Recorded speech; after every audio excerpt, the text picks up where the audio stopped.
She's kidnapping that child. The words sliced through the peaceful morning air like a sharp knife. I was at the front of the line at the coffee shop, waiting for my latte when I heard the white woman shout. At first I thought I'd misheard. People say weird things sometimes, and I didn't want to assume.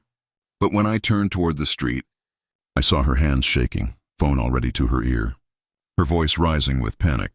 She was pointing straight at a black woman holding a little white boy in her arms. Everyone froze for a second. It was like we were all waiting for someone else to explain what was going on. The black woman, maybe in her early 30s, looked stunned. The boy in her arms, she couldn't have been older than 3, clung to her like she was his lifeline. "Ma'am, what are you talking about?" the black woman asked, her voice tight. The white woman ignored her, speaking louder into the phone. "Yes, I'm on Grove Street. There's a black woman here with a white child, and I think she's abducting him. Please hurry." The boy's small voice broke the silence. "Mommy, I don't know why that moment hit me so hard. Maybe because it was so innocent, just a little kid saying mommy. But the woman accusing her didn't hear it, or maybe didn't believe it. "You're scaring my son." The black woman snapped, taking a step back. Her face showed anger now, but I could see something else there too. Fear and shame. Like maybe this wasn't the first time someone had made her feel like she didn't belong. By now, other people were paying attention. I saw phones come out, ready to film, like this was some kind of entertainment. A guy near me muttered, "She's probably his mom." But he didn't say it loud enough to matter. I wanted to speak up. I wanted to do something. But for a moment I didn't. I just stood there watching it all play out. It didn't take long for the cop to show up. That's when it got worse. The police car pulled up fast. Sirens off, but lights flashing. A white officer got out and walked straight to the black woman, like it was already decided, like there wasn't a chance she could be innocent. "Ma'am, is there a problem here?" he asked, his voice clipped. The white woman wasted no time. "Yes? I told your dispatcher this black woman has a white child, and it looks suspicious. I'm almost positive he's been kidnapped." The black woman held her son tighter, her voice shaking. "This is my child, my son." The officer looked at her, eyebrows raised. He didn't ask for her side first, didn't even look at the boy. "I just need you to calm down," he said. "Calm down?" I felt anger bubbling inside me. She'd calm? I wanted to shout, "You're talking to the wrong person." "This is a mistake," she said firmly. "I don't need to calm down." She reached into her bag with one hand, still holding her son in the other, and pulled out her wallet. "I have his birth certificate in here. I keep it with me because of situations just like this." Situations like this. The words stung even though they weren't directed at me. I felt my cheeks burn with embarrassment because I knew what she meant. Black parents carrying proof of parenthood. Just in case, the officer stayed silent. The white woman still looked smug, like she was saving the day. "That's his mother." A man's voice suddenly said loudly. I turned to see a white guy in a t-shirt and a ball cap speaking up. He was holding his phone like he'd been recording everything. "The kid literally called her mommy 2 minutes ago." "You're embarrassing yourself, lady." The woman's confidence cracked, but she quickly fought back. I was just being careful. I couldn't take it anymore. I finally said something. "Careful? You called the police on a mom holding her child. You didn't ask, you didn't check, you just assumed." "Look at her, look at him." The officer paused, maybe for the first time really seeing what was in front of him. The little boy was clinging to his mom's neck now, whimpering. He looked scared and confused, like any kid would when strangers were yelling and accusing their parent of something unthinkable. "Ma'am," the officer said to the black woman. "Softer now. Do you have identification?" "I already told you. I have it right here." She opened her wallet again and handed him a document and her ID. The officer studied it for a few seconds, then nodded awkwardly. "It checks out," he said. Like this was some transaction, like a mistake this bad could just check out. The white woman's face fell. I didn't know," she stammered. You just saw my skin," the black woman said sharply, stepping toward her. "That's what you saw." The white woman opened her mouth, but no words came out. She looked at the ground.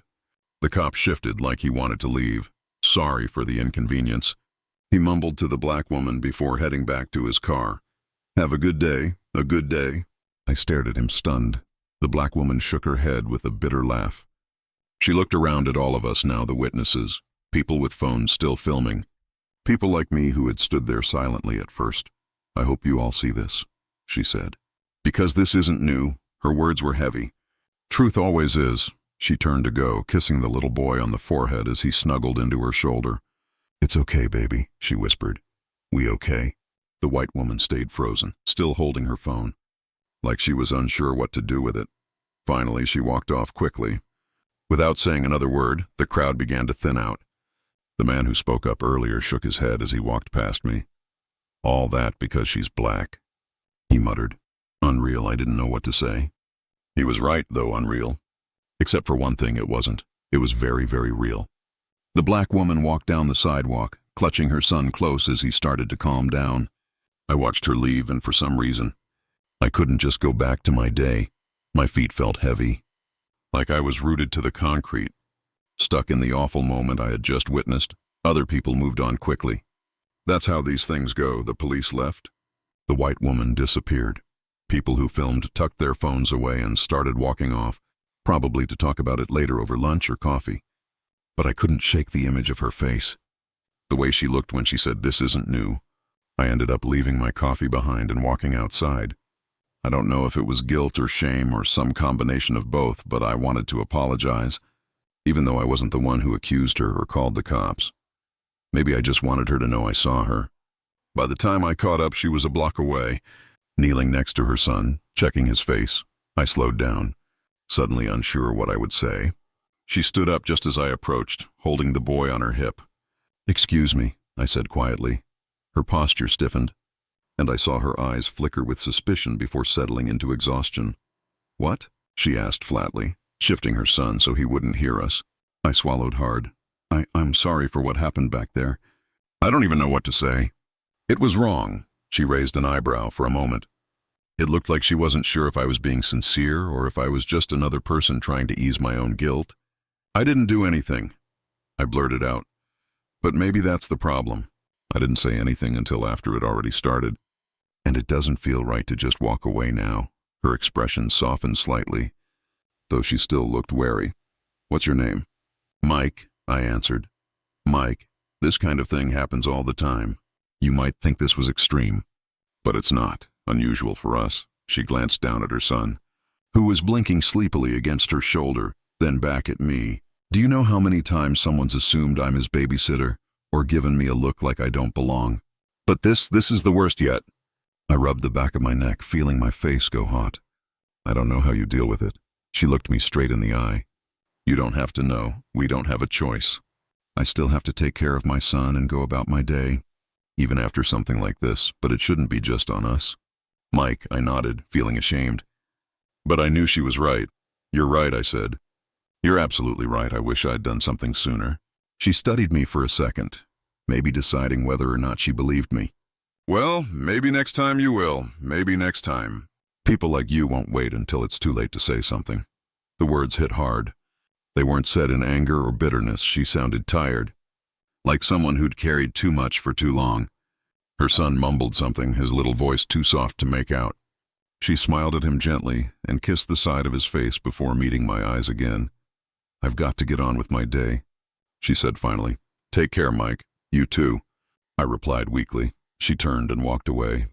Disappearing into the afternoon crowd, I stood there for a while, feeling the weight of everything that had just happened. I replayed it in my head how quickly the accusation had happened, how slow the truth had come out, and how no one, including me, did anything until it was too late. I thought about how easily the story could have ended differently, how, if she didn't have the paperwork, things might have spiraled out of control if the boy had cried, if someone had been rough with her, if she had been too upset to stay calm. This wasn't a misunderstanding. It was bigger than that. As I finally started walking back toward my car, I couldn't get her words out of my head. "Maybe next time. People like you won't wait." I told myself it wouldn't happen again. If I saw something like that in the future, I wouldn't stay quiet.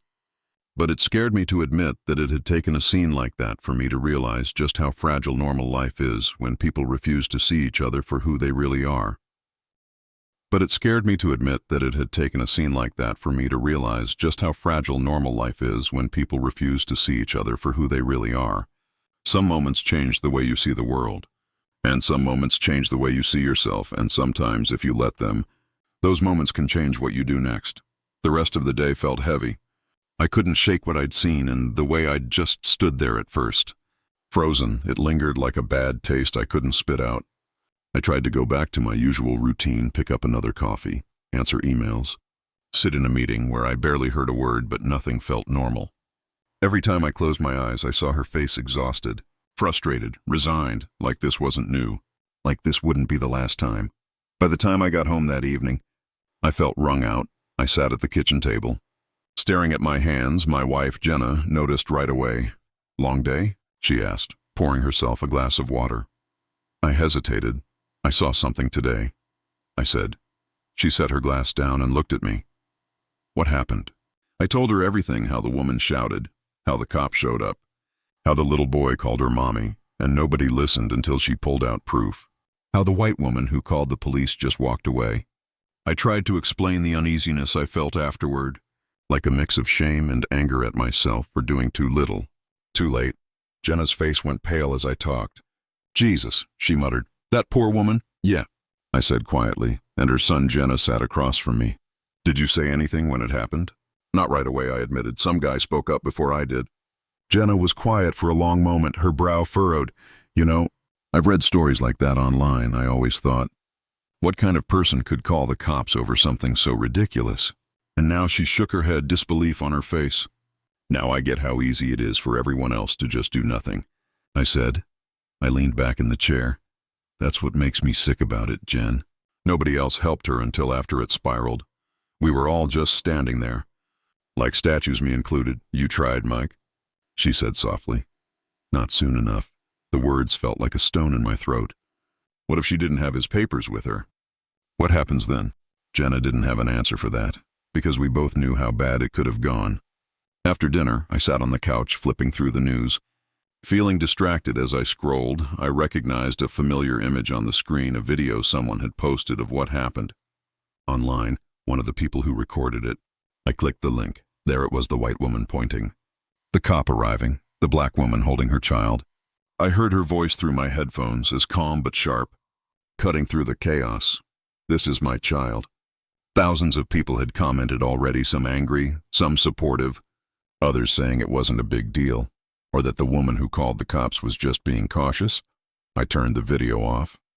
Watching it made me feel even worse, because to the internet, this was already becoming entertainment, another viral story about a black person wrongly accused, another 30-second moment people could debate in comment sections before moving on. But it wasn't entertainment to that mother and her son. To them, it was real life. I went to bed late that night, still restless as I lay there in the dark. Jenna asleep beside me. I thought again about what the woman said. Maybe next time. People like you won't wait. What would I do next time?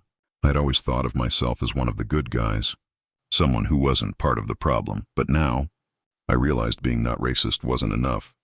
I couldn't pat myself on the back for standing silently on the sidelines while someone else's life was turned upside down. Silence is easy, I thought. But silence doesn't help. Over the next few days, the video of the incident spread, getting picked up by a few news sites. The black woman spoke in one interview, using just her first name, Tanya. She shared how painful it was, how humiliating. "I'm trying to raise my son to believe he belongs in this world." Moments like that take something away from us. I don't know if people understand how deep it goes. Her words cut through me. A week later, I saw another situation, something smaller, nothing close to what happened that day.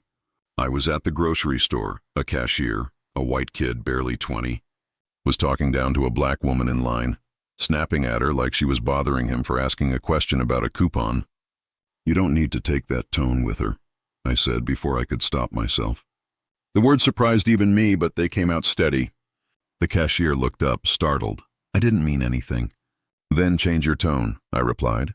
The black woman smiled faintly in my direction, then looked back at the cashier.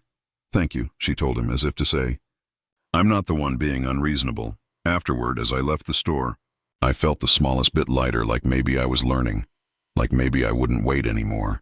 Because Tanya was right, it shouldn't be just on her or people like her. It wasn't their job to prove they belonged. It was mine and everyone else's to speak up and stop making excuses for the people who couldn't see beyond their assumptions. Some moments change the way you see the world. Some moments change the way you see yourself. And sometimes, if you let them, those moments can change what you do next.